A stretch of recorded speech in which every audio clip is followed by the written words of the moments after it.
سورہ سجدہ میں اللہ تعالیٰ فرماتے ہیں کہ اللہ وہ ہے جس نے آسمان اور زمین کو اور جو کچھ بھی ان کے درمیان ہے سب کو 6 دن میں پیدا کر دیا. تو پھر تمہیں کیوں لگتا ہے کہ وہ تمہارا کام نہیں کر سکتا؟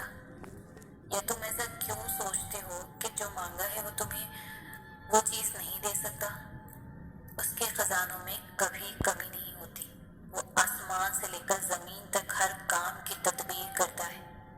تمہارے نزدیک جو 1000 برس کا کام ہے اللہ کے لیے وہ ایک لفظ کن کی بات ہے.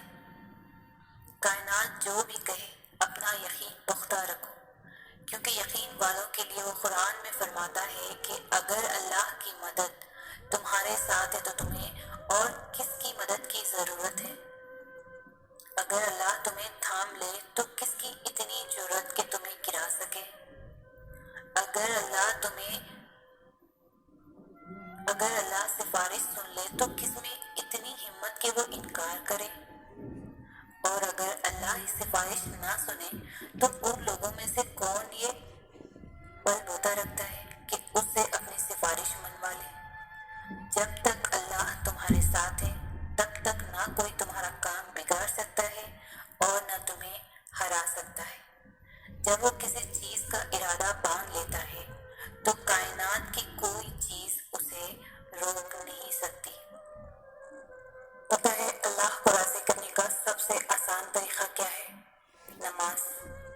نماز تمہارے اور اللہ کے درمیان موجود ہر فاصلہ ختم کر دیتی ہے، اور اللہ کو اپنے بندے کی سب سے پیاری بات یہی لگتی ہے جب اس کا بندہ اس کے پسندیدہ انداز سے اسے مناتا ہے.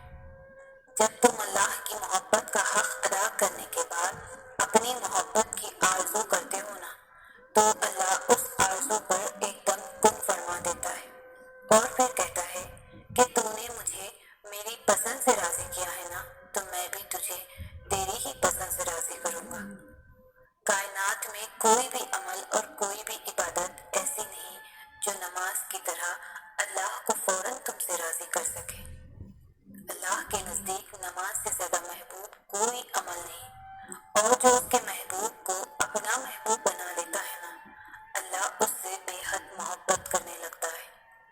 جو سجدوں میں سستی نہیں کرتے پھر اللہ بھی ان کی دعاؤں کی قبولیت میں تاخیر نہیں ہونے دیتا.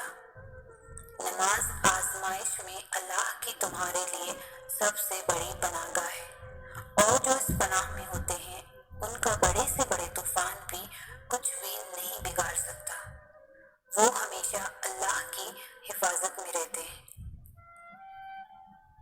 سکون تو ہمیشہ سے ہمارے پاس ہوتا ہے، لیکن ہم یہ بات تب تک نہیں سمجھ پاتے جب ہم اس سکون کو کھو نہیں دیتے. تب پتہ چلتا ہے کہ سکون تو صرف اللہ کے ہونے سے تھا، جسے اپنی خواہشات پانے کے چکر میں ہم نے کب کھو دیا پتہ ہی نہیں چلا. اور جب یہ بات ریئلائز ہو جائے تو فوراً واپس لوٹ جانا چاہیے، کیونکہ یہ خیال اللہ کی طرف سے تم تک ایمرجنسی الارم بن کر آتا ہے کہ بس بہت بھاگ لیا، اب واپس جانے کا وقت ہے. ٹوٹی پھوٹی صحیح دوستی اللہ سے دوبارہ جوڑ لینے کا وقت ہے. اور پھر جب ہی رب ہی دوست بھی ہو تو ہچکچاہٹ کیسی؟ بھاگ چلو. رکنا نہیں ہے، بس سیدھا اس کے پاس جانا ہے اور معافی مانگ کر اس رشتے کو بچا لینا ہے، کیونکہ وہ اللہ ان سے بہت محبت کرتا ہے جو اپنے اور اس کے رشتے کو بچانے کے لیے سب چھوڑ آتے ہیں.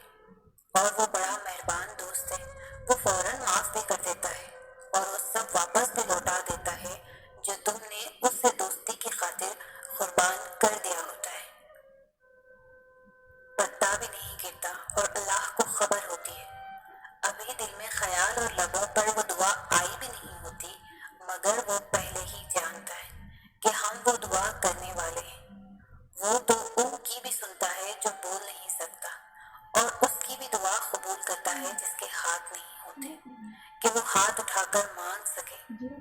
اور جس دن ہمارے لبوں میں کچھ بھی کہنے کی طاقت نہیں ہوتی تو وہ ان خاموش آنسوؤں کی صدا اور فریاد بھی سمجھتا ہے.